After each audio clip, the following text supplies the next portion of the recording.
Well, meet Jeanne Chiravallo. She is a disabled woman living on public assistance in Lambertville, and when I talked to her on Friday, she thought that by this time next month, she could be homeless with winter on the way. I'm scared. I'm thinking how many blankets I have. That's because the Christie administration had cut the $15 million of funding for the housing program that makes up the lion's share of the rent that Jeanne and 3,000 people across the state pay. She was in the hospital when she got the news. I started crying. I started going crazy. I called the state. But just Tuesday morning, she got some good news, a reprieve from the governor in the form of a phone call from a legal service that was assisting her.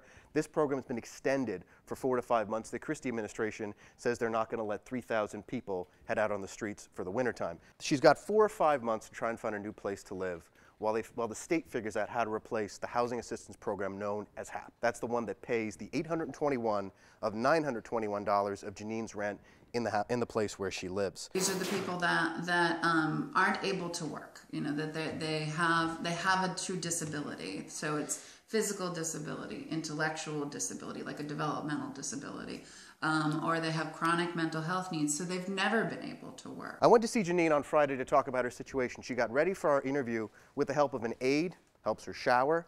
The aide helps her get around the house, do some tasks she can't do herself, and is kind of a friend to her because she lives alone. Just a quick question. Who pays for the aid? Medicaid. She gets a Social Security insurance check for $764 a month.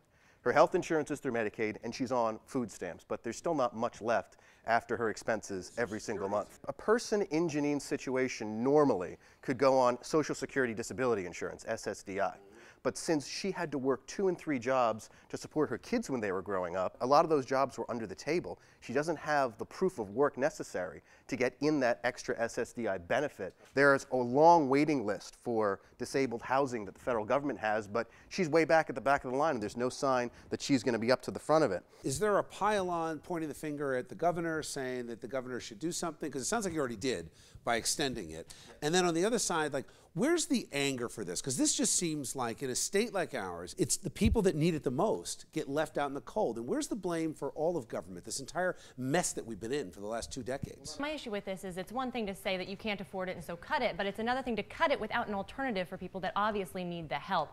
And we all know that mental illness, the one way to increase incarceration is to make someone that has a mental disability homeless. Yeah, if you want. So, I mean, where's the forward thinking in this? There's 2 ways that this could work out for her in some way, shape, or form. One is that she can get to the top of that HUD list, which seems unlikely because it's moving extremely slowly. A lot of these other people are going to be asked, or if not forced to, move in with family. She says her family, some of them live far away, their houses are not handicap accessible, and her daughter has problems of her own raising 2 kids with barely enough money to do that. So I think the state's goal is to get some people off the program into private organizations and with their families, and maybe they'll extend it for the people who are left over. All right. Thanks, Alice.